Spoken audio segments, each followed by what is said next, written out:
Our keynote speaker this evening is a person quite dear to our hearts, a woman who inspired each and every one of us this year with her strength and courage in the face of adversity.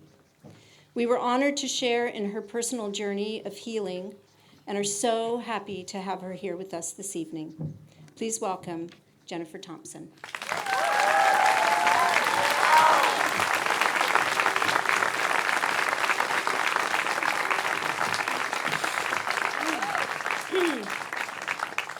It's not going to take much tonight. Yeah. Hi. Fear, community, relationship, trust, openness, honesty. When I was asked if I would give the keynote speech at graduation, I was honored and thrilled to say yes. I'd missed so much of this school year, and this would be a way for me to have one last connection with all of you. As the days and weeks passed, various themes, phrases, and ideas rattled around in my head, often while I was driving. Couldn't do anything with them. But as graduation loomed closer, I needed to stop thinking and start writing. Sound familiar? So I thought I had my speech finished, and I felt good about it. Then I started listening to your Gateway presentations, and we sat in council last night, and I realized I had to go home and do a rewrite. Yeah, so I was up kind of late last night. But two things really stood out very clearly to me. One was that throughout your gateways, many of you spoke on themes that I was also hoping to touch on tonight. And two, many of you shared lessons you've learned by being a part of Oak Grove that I'm finding I'm also learning. I thought that was really neat that we were kind of on the same wavelength. So what would I like to say? As you all know, and as many of you in the audience know, I was diagnosed with breast cancer last August. And it came out of nowhere, no family history, no risks. But getting that phone call and hearing that my biopsy had indeed come back positive was absolutely one of the very worst moments in my life. And I've never felt as much fear as I did in those early days and weeks. I had no idea what my future held. I had no plan. I didn't know what I was going to do, and my life was literally falling apart. I took that phone call on a Tuesday morning. I ran off of this stage. We were in the middle of our all-school faculty photo, and I ran over and sat in the back there, and Meredy came over, and she just sat with me while I took that call. And she knew the news wasn't good, and she just sat there while I panicked. And there's no good time or place to receive bad news. But I was glad that if I had to be at work, at least it was here, in this place, that values us as real people, with real lives that matter. On the first day of school, I knew all morning that before you all went home, I was going to have to share with you that was my first day, and then it was going to be my last day for a while. And the notions of community and connection were very strong for me that day. I was keenly aware that this wasn't just another school, and definitely not just another job. You are all part of my extended family. And Oak Grove, I think, has a way of doing that for us, of creating these really lasting connections. Early on, I started writing a blog so that family and friends could follow my story, and they wouldn't need to feel like they were prying or bothering Drew or Grace with asking how I was doing. And in the process, it became an outlet for me, and it became a way for me to process what I was going through.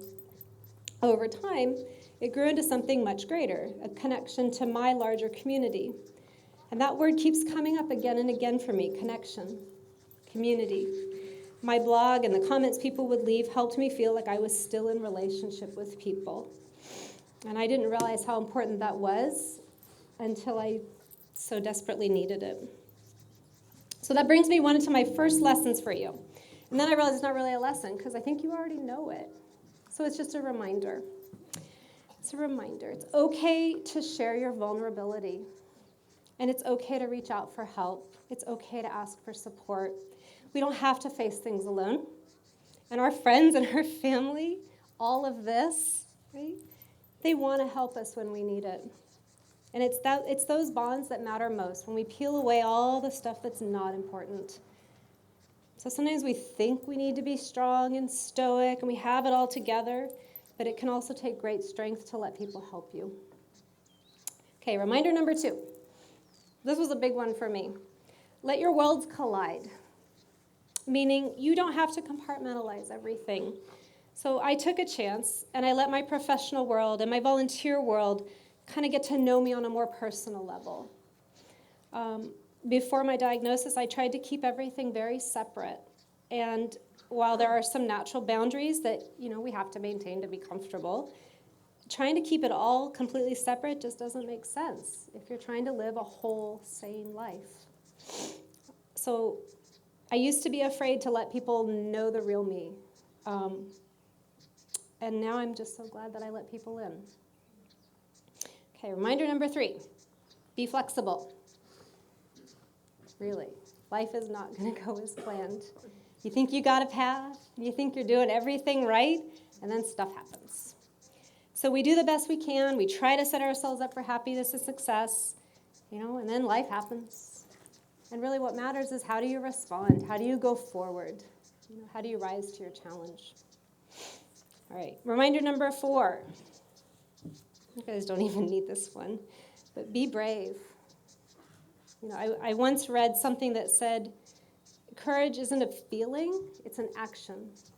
And it's not that brave people feel brave. They're still scared, but they act anyway, despite that fear. So don't wait until you feel brave to go out and do that thing. Just do it. Just be brave. Be bold. All right.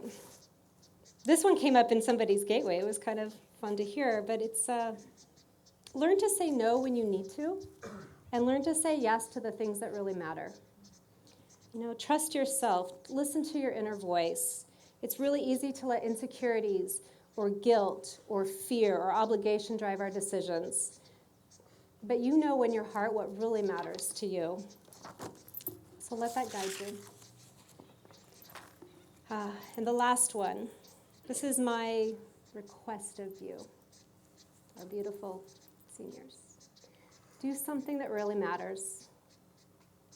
Do something that matters. Whether it's your job, whether it's your volunteer work, find something you're called to and just go for it. Maybe you're going to go into research and you're going to help find cures for cancer or diabetes or multiple sclerosis. Or you're going to pour yourself into animal rescue or environmental issues or ending homelessness. Maybe you're going to become a patron of the arts, and you're going to help someone dance and sing and sculpt and act who maybe wouldn't have that chance otherwise. But make your lives count. Go out there and live with compassion, live with integrity.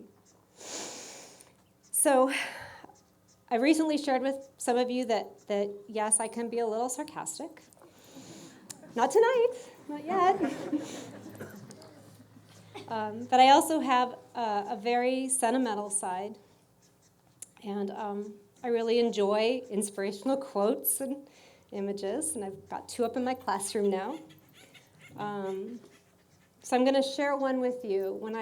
Early on, when I got my diagnosis and I realized this journey that was ahead of me, I ordered this little keychain, a little metal keychain that had these words stamped in it. And it helped comfort me, and I certainly think this is true of you. It says, you're braver than you believe, you're stronger than you seem, and you're smarter than you think. And that's Christopher Robin to Winnie the Pooh. So I'm very, very proud to be your teacher. I'm proud to be your friend, and thank you for letting me speak to you tonight.